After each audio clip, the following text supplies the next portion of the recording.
Bonjour peuple congolais, ngai ndeko na bino Christian Bola bien membre peuple mokonzi peuple souverain. To yé lelo ko yebisa bino makambu o etali mboka parce que situation ezali catastrophe. Tozali toujours kochiter mokolo na mokolo bien que ba résultat positif ezali quelque part. Bozali kolanda ngone ba etandeke. Lelo to yeli bino sujet monene penza ezali sujet ya habitude politique. Ezali sujet il y a modification ou changement, il y a institution ya mboka, puisque ba bâtiment, il y a l'État, il y a institution aussi, puisque il y a institution, il y a biloko mutasali, et lelo yo to comme une habitude moko boye,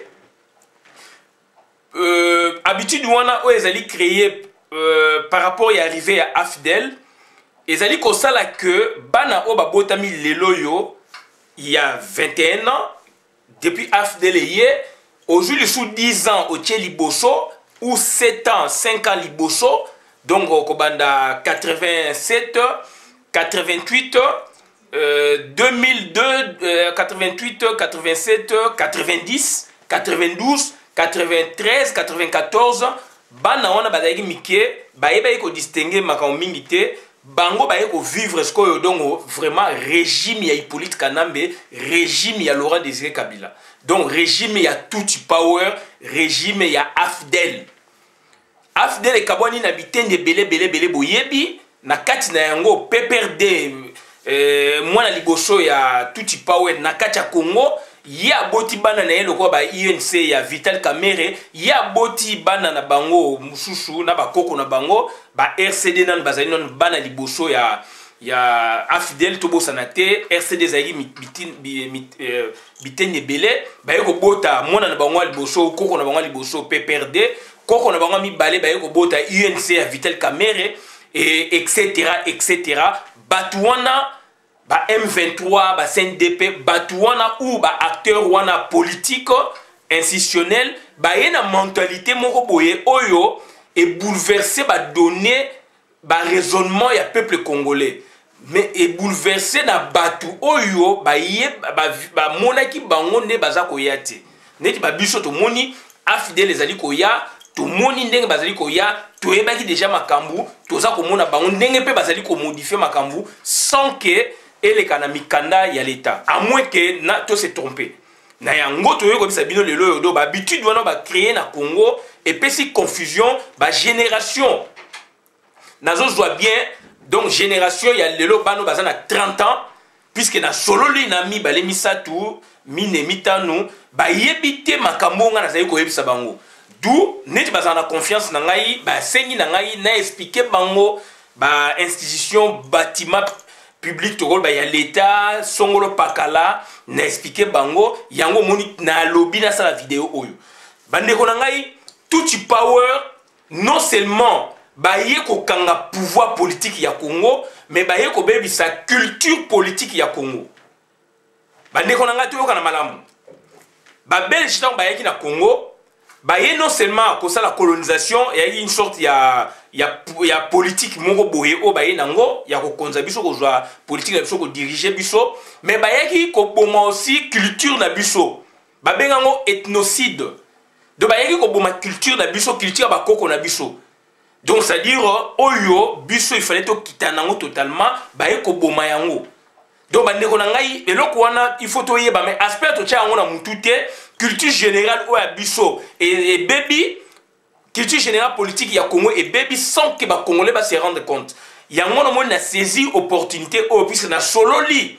na neveu moko lelo donc il y a une année 2 ans donc na ba mikolo ndenge ezali ko leka to sola kapena ba jeune na Kinshasa na téléphone o pe bazali awa to yo komona ke to sali constat il faut to sala élément o puisque mingi ba yebi ba réperti mingi ba yebi te makamu nini ezalaki na Congo et ba comme un intéressement ya makamu ya mboka na bango mboka bakoko na bango ba papa na bango donc esengeli biso ba ye oyo ba yebaki vérité ba ye oyo ba vivaki makamu ndenge ezalaki en temps de paix puisque to ko na en temps d'occupation esengeli ba biso ba oyo tozongela ka ba thématique wana pona ezongisa bango na nzela ba comprendre que makambo ezalaki boye mais komi boye pourquoi komi boye na yango donc na yeko bino to parler le lo na donc na ba palais officiel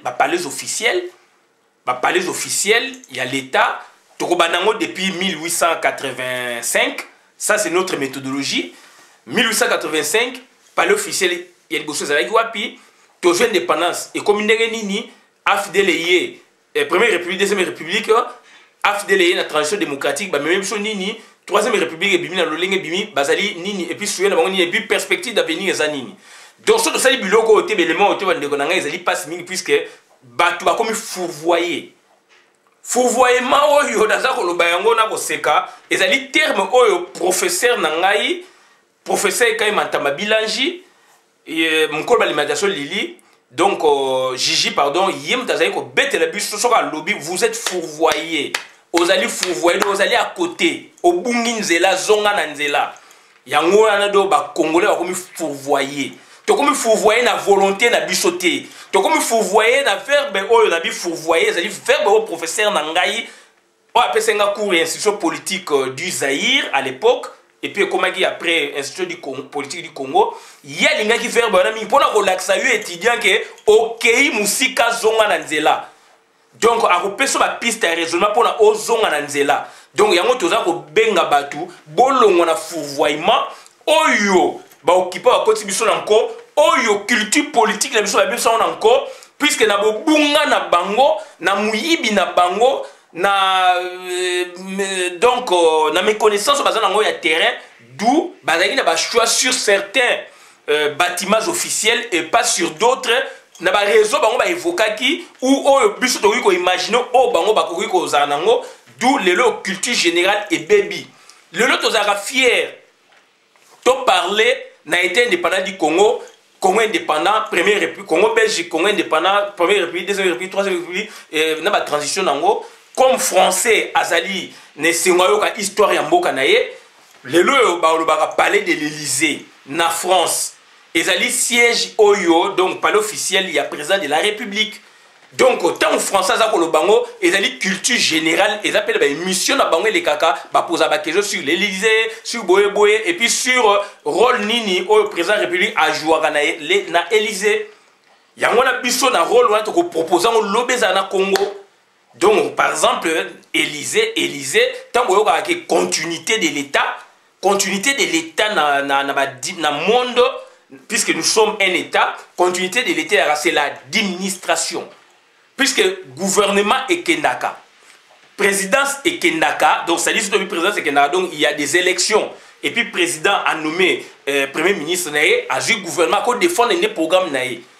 Selon la tendance na bango ba coalition na bango donc ça dire yango to rôle banini rôle nini président de la République a joué quand ba pays démocratique ba pays état de droit rôle nini a joué et pourquoi administration na bango est efficace pourquoi état na bango ezali ezara maintenu et il y a continuité de l'état et continuité de l'état mutako sabinote c'est l'administration donc président Kendaka mandé silaka akendaka na premier ministre nae na gouvernement nae batasika bayaka bakutaka base moko ezalaka wana c'est l'administration makambo bimi na politique na institution politique président de la République gouvernement bakitisa na administration ce que ekokita nango tina petit peuple pour ba appliquer mikano wana et mikano wana etikalaka ba projet etikalaka donc on a un projet ya le Grand Paris muta a pensé à concevoir ngo ezali na ezali Sarkozy a concevoir yango accueilli atiki yango Hollande ameka ko parler nango muke aina ba priorité mususu lelo Macron azali ko landela yango Sarkozy a sous-souté ça fait 10 ans 7 ans Sarkozy a kenda yango to limite ko tselo kona pourquoi en est-il ainsi question pour ceux qui étaient azali ko poser pourquoi en est-il ainsi il faut se poser question en tant que sociologue bazako senga na biso to za ba sociologue professeur Bounazolo bayango bien qu'il azali juriste un juriste doit être sociologue comment donc ça dit pourquoi en est-il ainsi c'est ainsi que tout ça Sabino a en France président de la République na Élysée il est président de la République mais na niveau il y a Élysée puisque c'est la présidence il agit en tant que secrétaire général. Et secrétaire général, il y a administration publique, il y a France. Donc, il est président de la République au monde à Tolobaka, mais bon, là, dans l'administration, na Élysée, n'est-ce pas, na palais de l'Élysée, na présidence, il agit en tant que secrétaire général, il y a Élysée. Au même titre que le secrétaire général sur l'administration, il y a France. Raison pour laquelle, donc, il y a continuité de l'État. Donc, Oyazalaki a tiki dossier, a passé en moté, a bomi en moté, a tiki, a takosé en moté, mais koyaka akotanga akosela projet wana soki ezali l'intérêt à France. Yango na biso bata peuple mokonzi, peuple souverain, na ba projet tozali nango ya société, na ba projet ya gouvernement tozali nango, tozali ko proposer na Congo lobby tokozwaka bokonzi, lobby mboka eko changeaka, président de la République il faut azalaka secrétaire général. Na présidence place azali wana ici nyazo signé ba mikanda ba bobo na compte ya administration na ye. Hormis présidence de la République. Là il est président de la République, azo jouer des rôles. Il y a président de la République et puis il y a administration, il y a Élysée. Où lui, il en est le responsable numéro 1, c'est un administratif. Na France ezali. Je pense aux États-Unis il fait ça là. Il faut attendre aux États-Unis pour naïeba. Il faut attendre en Allemagne, il faut naïeba. Il faut attendre des documents, des dossiers, des constitutions, des lois organiques. Il y a chaque mot qui a sa monographie, na koyeba sur les alliés ou pas. Mais ndenge ba fonctionnaka, ndenge to ko mona dongo bazali, ba responsable numéro 1 de l'administration d'abord, il y a ba palais place bazali puisque ba documents ils ko affluer vers bango. Aza ko signer mikana mususu ya administration en tant que secrétaire général. Il y a l'État, Azali président de la République, là, c'est pour toute la France. Donc, c'est-à-dire, le palais de l'Élysée, Azali présidence. Et on peut présidence dans le sens que, donc, place il y a Vandaka, donc, Azo représenté France, mais palais de l'Élysée, c'est une administration, une des administrations françaises, logée où il y a le président de la République. Et dont lui, il est le numéro 1, c'est un secrétaire général. Puisque grâce il y a l'écolo, il y a souka, il y a l'administration, il y a le secrétaire général. Donc, la politique, il y a la gérer la bilo. Il y a un moment où il y a toujours même dans le Congo, au moment où le président de Longwaki, lobby, Marambatikaki et Salami. Comment expliquer les États-Unis, je reviens sur les États-Unis, comment expliquer les États-Unis, Donald Trump a eu malamon, baf, Maramadosia Congo, et donc, Azo travaillant avec précision. Pourquoi? Parce qu'il y a continuité de l'État. Donc ça, je le dis, je peux avoir l'audace de le dire sans qu'il y ait tant de texte, il y a les États-Unis, façon dont on va opérer. Donc lui aussi, il fait office, il y a secrétaire général, il y a Maison Blanche. En Europe, il y a président, il y a République, il y a États-Unis d'Amérique. État fédéral et États-Unis. Il y a Amérique, voilà. Donc d'où, c'est-à-dire... Quand on voit leur façon d'opérer, etc., donc il y a une base, il y a une administration continuelle. Donc il y a un toujours qu'on proposer bus au peuple mokonzi, bus au peuple mokonzi.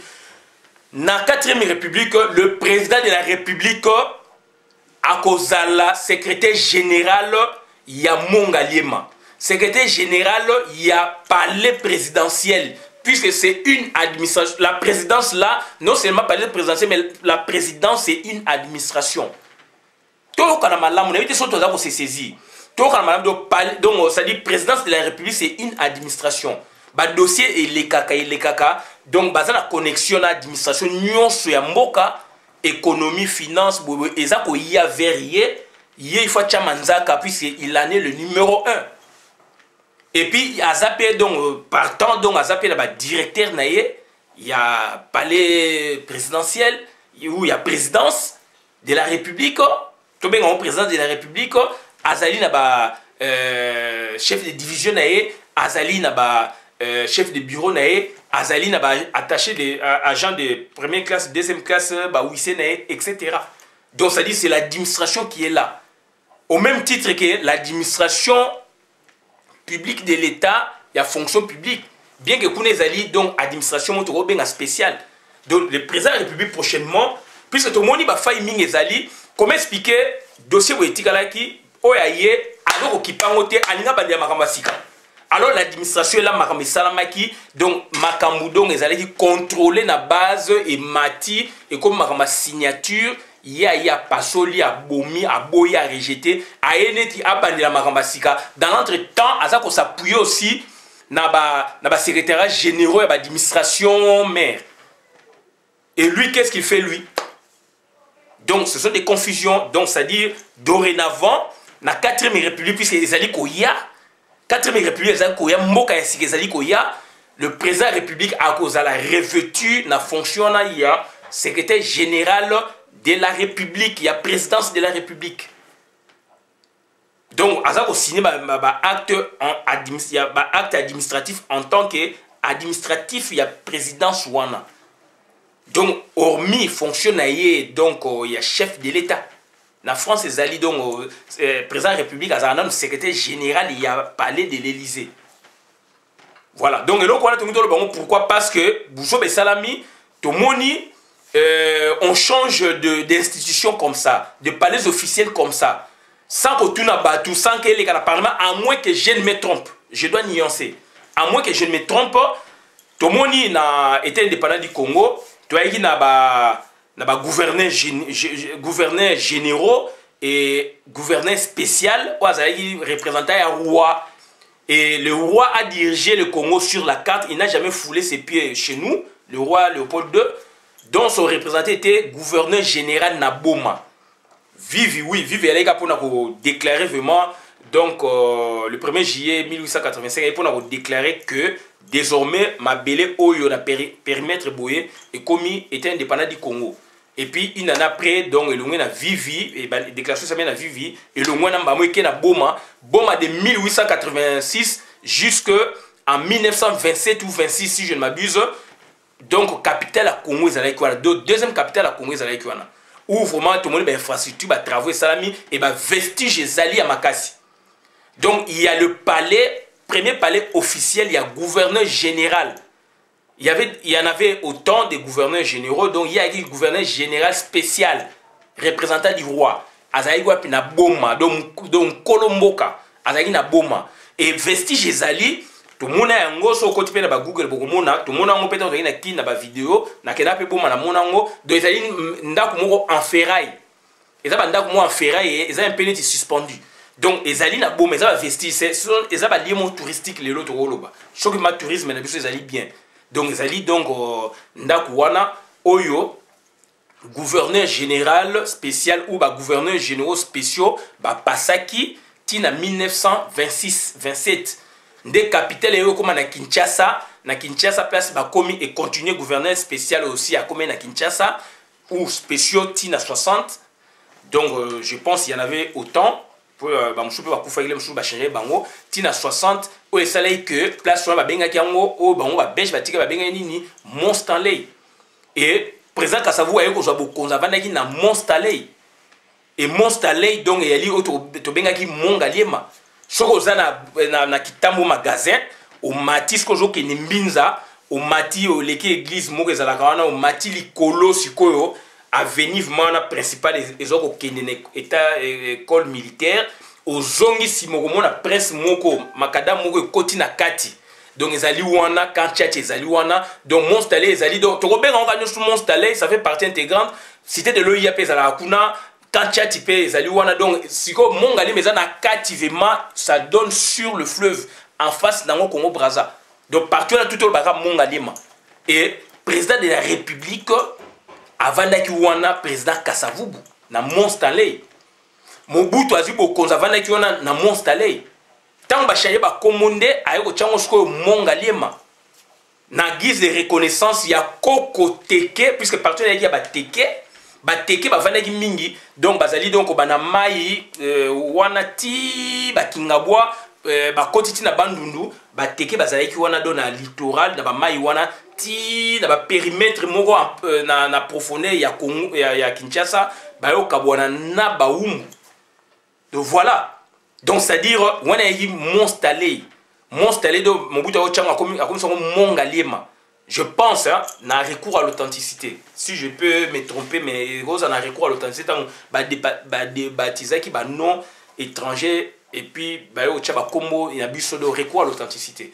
Personnellement, mongali matoro mona Mobutu azoyamba ba président ba haute naye bazoya na Congo na Mongaliema. Donc na Mongaliema. Dans le sens mususu okebo bokomona IBTP ya Mongaliema etalani na partenaire yaki Makadam Bouye en face IBTP partenaire c'est jardin présidentiel. Tout ça ça faisait partie toujours ya Mongaliema. Donc yaki jardin présidentiel. Ça ce sont des institutions biso tangi. Oyo mundela tikaki président Liboso alandeli yango afandelaki ça pas poser des problèmes ya mi balé ko vanda ona alobite que président Kasavu ayi na kindoki ba tikaki magie kuna tikaki ba kisi jamais mais tu comme on a AFDEL tango yé ko banga silhouette Mobutu ou quoi to éviter puisque bango pele so ba yina ba kisi ba boy ko vanda na Mongaliema ba boy ko vanda na Mongaliema na ba réseau ba pesaki ba ko vanda api na ba créer palais de marbre ezali histoire bandeko nanga esengeli boye bayango soki boye biango te surtout bano babotami il y a 30 ans mingi il y a 27 ans 25 ans pour la solo na bango misatu mine dans la solo na bango na non non il y a un problème il faut ça na sa vidéo oyo donc ça dit ça c'est la culture générale il y a ba institution et ba palais officiels ou il y a ba institution politique to rolo ba ya Congo ou ba institution et ba palais officiels ya Congo na biso. Donc ça ba institution na sengeli toye ba yango toye ba historique quoi puis na solo na mi ba mi ça dans mon donc to se comprendre été d'où ba équipe serré ba bi non ah papa expliquer biso puisque tu comprendre to biso to yebi yango wana. Donc comme on dit la meilleure femme du monde ne donne que ce qu'elle a. Donc bango ba opesa ngai o bango ba yebi parce que AFDEL ye ko changer mentalité. AFDEL ye na lokuta, AFDEL ye na masolo ya lokuta ba ye ko bebisa organisation ya Congo. Puisque au départ, baza bato basalakité, ba yepi organisation té, ba yepi na mité mabe. Laurent Désiré Kabila a boy ko na Mongaliema neto yoka kitangu ya yenga zaina kin, paraît-il a obanga ki Mobutu ko bimele kuna. Neto yoka. Na bité dans pour on yoka ils ko circuler na kin. D'où ayo ça palais de marbre et comme présidence de la République.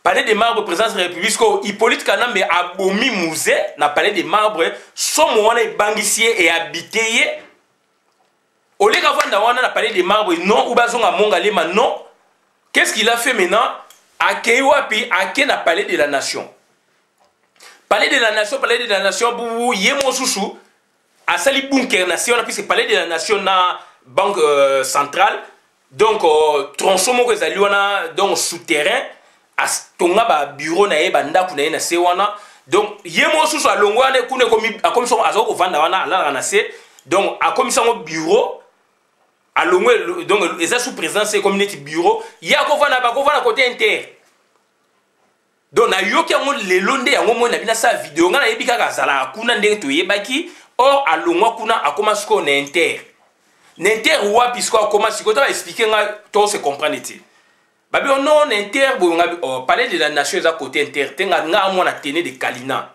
hein a tene de la Gombe après et puis na yebi côté na tout et ba place on a zo circuler oh non ta ba expliquer nga tinga bi oh non soko kitna batetela o mati presse wane mataka likolo bi matine inter ndako mo munene zala kuna na courbi bo ngabi oh wana yinda ku palais officiel oyo kasongo mukunji azali ko vanda palais officiel ya ba président ya assemblée nationale à Congo ayebite habite ngana yebika ka wana nde présidence ya république ngabi non ngabi comment vanda nde wana abi vie côté no ko leka te ngabi oh wana nzela ku ngazo leka interboé courbi boé côté ba clinique ezali wana interboé nzela moko ezala na cimetière wana makadam moko propre ezala wana bamaboke banganda maboke eza wana omona braza na ngambu prince wana na bani siko expliquer ba petio ngabi prince wana sur bi prince eza route wana soko lanyango biso tina ambassade ya France soko lanyango banzanga zo leka ti masavuko na likolo kuna ko bima donga bi prince eza ka pemena mai ndo ozolando ezali ya moi paysage moko bien lié mo touristique ozota mwana biso bana Kalina tene de Kalina banzela to leka kuna ko lia ba DVV ba mingenge ba koto kuna se na ba IBEM donc na tene na ngambo IBEM donc fonction publique to zo ba moto benga ba tomalin ba DVV ba mingenge après obali osano ba balade na o banzela na o tambola tanga bali ko expliquer ngabi o nga mona Kalina na vai na Kalina te na tenga na Kalina yet sanga ezani tanga expliquer ngabi non wana ya li place o yaki ya président assemblée nationale à Congo kaso mukunja zo vanda na bi vie kotane ko ba président zo leka te donc abi côté là ko bana ti inter donc blindage ko lekate ngai bongo ko parler de nation toyebi ka ya zala ekurabi non kune comme bureau voilà ndeko na ngai ba institution ba bâtiment ça ba bâtiments officiels ba institution ya Congo oyo toyebaki ya bouleversé yango toyeba tant il a changé ba siège wana ba lieu wana et les gars qui l'Assemblée nationale à mon avis à moins que na s'est trompé et là quand on a pour changer siège il faut créer moi mibe comme roboé puisque le officiel otoyebi yango wana moni donc il faut changer moi mibe comme roboé donc OK ah bon bana lelo moi je propose le roboé comme boé et puis ba to bandima yango donc ba blenda ki yango donc papa na mo bokoli abangi mongali ma soi-disant abomi mobutu soi-disant bakimisi mobutu na mobutu akokufa bango bazo soutenir mobutu za bakisi donc bango pe bakini bakisi soi-disant mobutu abima kuna na butu et que acha kuna mingi ba soda na ye et que ayo créer palais de marbre to boité on palais de marbre ba palais moko officiel mais palais présidentiel té et ça ba palais officiel à la base ezali place ya ndele ay ministre ya économie azara ministre économie ya donc au bomboko azara président ya conseil voilà président conseil généraux donc il y a conseil général il y a finance donc ndele et puis donc gouverneur ya banque centrale ndele aumela mwa mingi donc mabele wana place on ezara ya yé paraît-il et arape ba yemda tongango après Mobutu tant il y a qu'un exil Mobutu ndé a récupéré qui yango et comme il va parler un des palais officiels à Congo et ça y est ma manifestation mususu boye ba ke ba yambi batukuna palais du peuple et avec ce palais Mobutu a dans le cadre de coopération biso ba chinois et avec palais oyo donc ce que ça mariage na yebi batu ba bala na palais du peuple avec na ba salle kuna ba luaka ba orchestre langa stars na zouk machine ba beta liboso wana na esplanade ya palais du peuple ba conseil zo beta libanda comme na kati Franco tanga bimisi Mario Mobutu ayamba donc ba manifestation ba réception monsieur ça na kati na ba banque mo la kuna Franco a beti première fois Mario kunanga na yokiango na ba 85 na palais du peuple yaki ba lieu oyo ba salle les alaki ya ba fête ya ba bobazai ko louer donc voilà ils ont ça fait moins bon na ndenge nango d'où sikoyo na période de conférence nationale souveraine palais de la nation o ba belge ba tika o lumuma na Kasavu ba sala ba discours Kasavu, président Kasavu à lobby devant le roi des Belges à lobby, président Kasavu à lobby, Lumumba Oyo abimisa papier à lobby, et Zalarande Kuna Bande Kunanga Boyoka.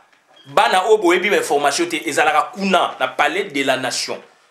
Bisoto Yebi, palais de la nation, de Kuna Yande, donc siège à parlement à Congo. De la conférence nationale souveraine à 90, Assemblée nationale Zalaï Kuna, dirigée par Anzulu Nimbembe.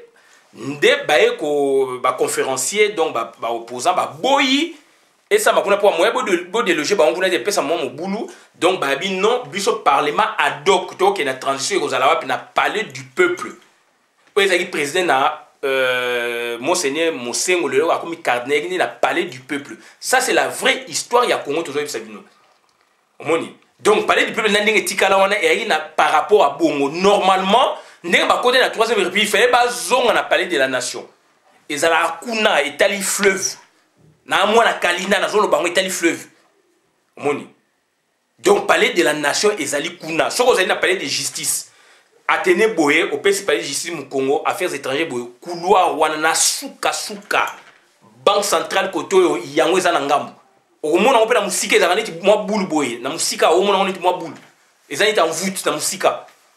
Donc, biso to na kalina to yebi biloko wana donc on a une palais de la nation siège à parlement à Congo et professeur Kaï Mantamba Bilangi pour Bilangi basé belé il faut na ba alimentation Gigi grand maître nangai na la continuateur ya pensée politique pensée scientifique naé donc à kendaki encore plus loin a eu palais officiel bolanda yango ezaka ba symbole nango na ba construction nango à peu près identique. Akena même plus loin, la construction on eza boye pour ce quand même Mantamba Bilangi. Donc ça dit palais de la nation yango wana. Ya commission ndaku na komi bureau akesu ko kanga palais sikoyo ya président assemblée nationale. Siko président assemblée nationale c'est va créer quelque part. C'est malheureux.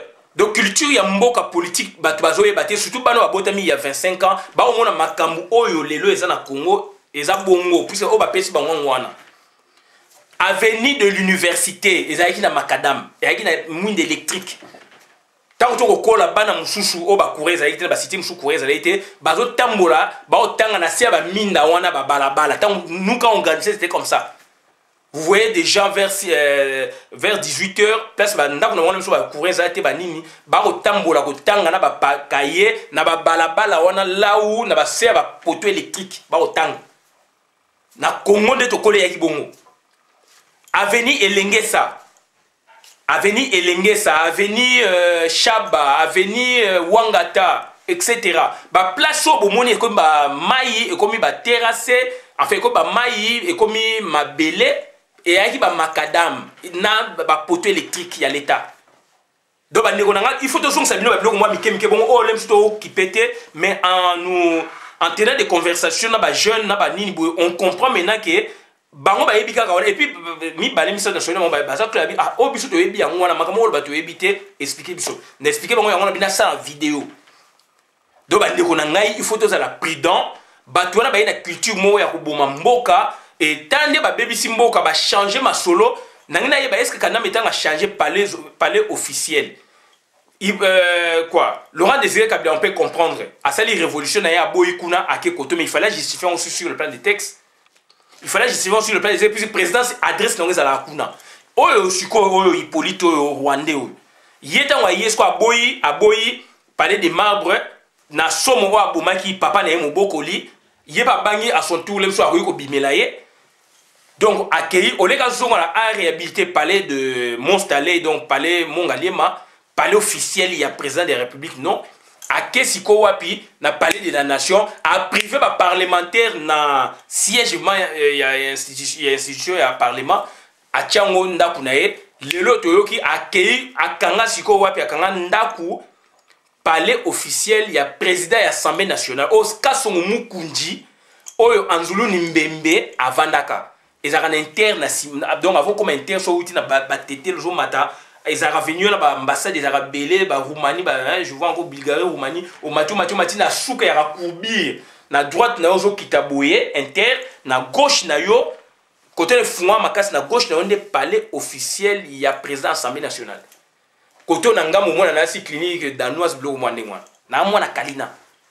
Et na sima wana soko la nuit banzela wana donc ayaki polele biso kende so maboke bangande ya kana ozo kende ba prince boy donc mu pepe nanga muno fleuve mo na ba boîte kuna ba bateau ozo continuer ti obimati ambassade de France résidence sur la ambassade de France résidence ambassade de France donnant sur le fleuve à oleki ti obimana Marsavuko OK.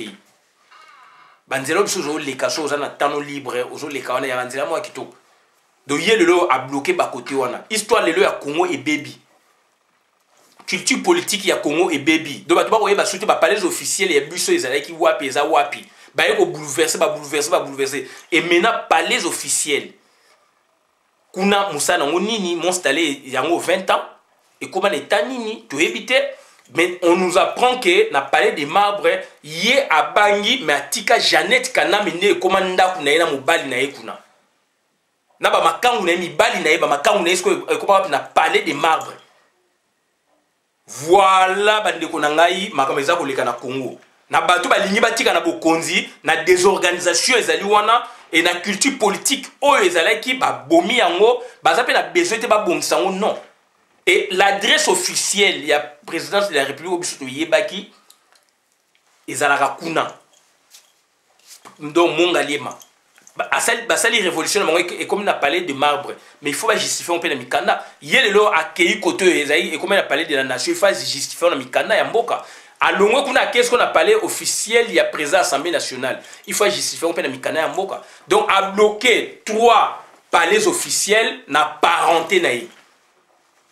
Oh, il y a palais de Marbatika sko Jeannette. Jeannette a comment faire ndak mouvement de Jeannette na babibali na ekuna ba Rwandais. Donc bande ko nangai ezali passe mingi et biso donc tous ko proposer peuple mokonzi lobby président de la République face à secrétaire général il y a présidence de la République. puisqu'il en est le numéro 1. Hormis sa tâche, il y a président de la République. En France, Macron, quand il signe des trucs dans le palais de l'Élysée, ici en tant que secrétaire général, allez-y comprendre, allez-y lire.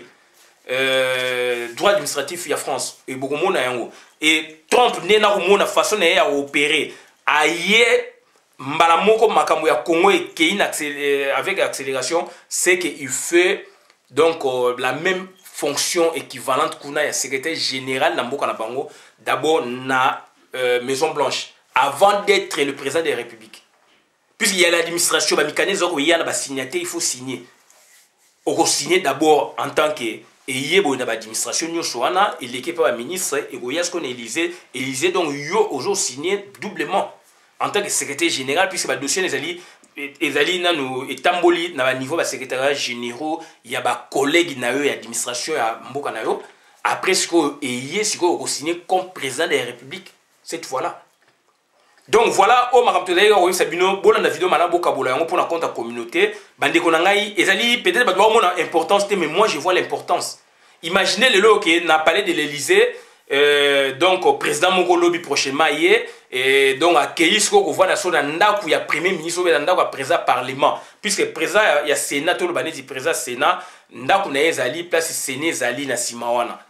Donc, le président de la République, Élysée soit abandonné, a créé ce qu'on place ministre, mon premier ministre, il y a comme côté Atiki, moi, si Nendekonae, côté comme bureau, côté alors bureau, il y a président de la République, c'est ça l'administration. Raison pour laquelle il y a l'administration. L'administration, il y a l'administration. C'est un parachuté, il y a l'administration. Donc, on a découvert ma camoufouche. Et je suppose qu'il y a un bateau au Rwandais qui guidé, puis il ne connaît rien. Ça se voit à l'œil.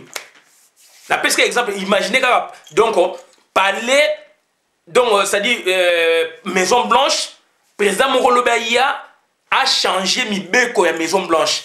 Que Maison Blanche a abandonné parce que Alinga Obamata, Alinga Donald Trump, à que on a ce que nanda il y a officiel, il y a président Sénat, il y a États-Unis. A bloqué à qu'est-ce qu'on crée mais non et ça va symbole yamboka et ça va symbole yamboka et bah président la ming ming yango zola que lobby bato ba kozana présidence de la République bande konangai to boité mutunyo tout il faut apporter maelo azana il faut total la CV na yo total la CV no total la donc biographie na yo sala ki nini ozali nani ozana niveau d'études nini.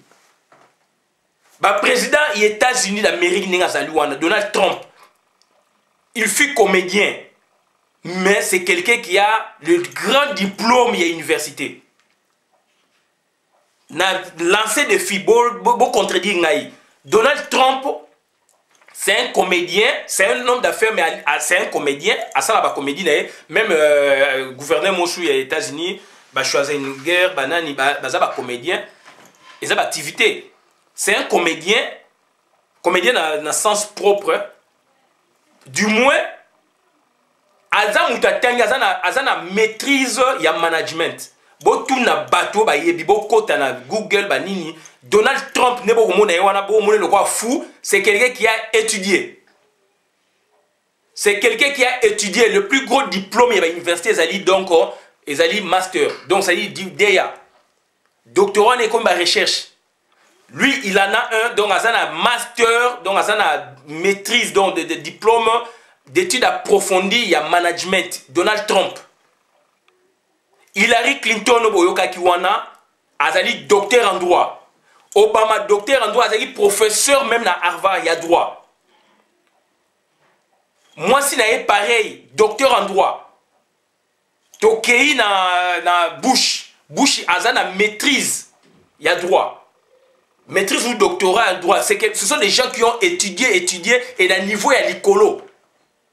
Toyen en France, Emmanuel Macron a un gros diplôme universitaire.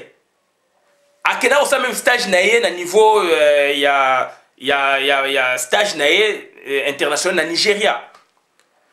Aujourd'hui, Hollande a un gros diplôme. Marine Le Pen a un DIA. Il y a droit privé, il y a avocat. Ségolène Royal, DIA. Sarkozy, DIA. Diplôme d'études approfondies. Ce sont des gens qui ont étudié. Marie Le Pen azana deya donc batouana ce sont des bateaux batangi bayuru bani mais na Congo bolingi pouvoir bo yela biso ba buzoba puisque niveau ezali na C bolingi boza na bokonzi bandeko na ngai filtrage ko salama filtrage ko salama c'est que Hippolyte a fait boza ko betela ngoma boko dénoncer te bozo pesa biso misala to lobaka alors que bato ba lia monga eza bino a bouleversé ba donner na Congo. Palais officiel ya Congo, institution palais officiel ya Congo ya président de la République Mostale Mongalema.